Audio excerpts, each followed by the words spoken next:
My name is Julien.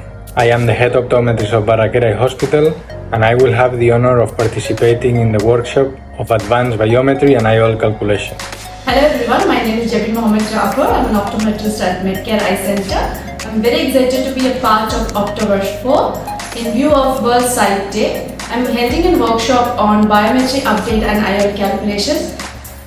During this workshop, basically we'll talk about ultrasound and optical biometry.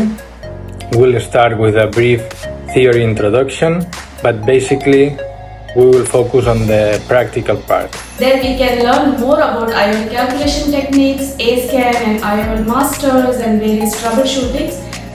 And we'll review each step when performing a biometry, checking all parameters we have to take in consideration and all conditions we have to take in account in order to have an accurate biometry and consequently an accurate calculation of the IOL.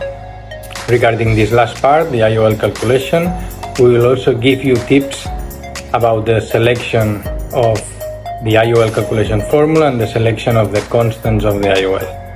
This will be in Optoverse 4 on 14th of October 2023. Meet you all at Empirical Hall 1 on 14th October at 11:15 a.m. Thank you.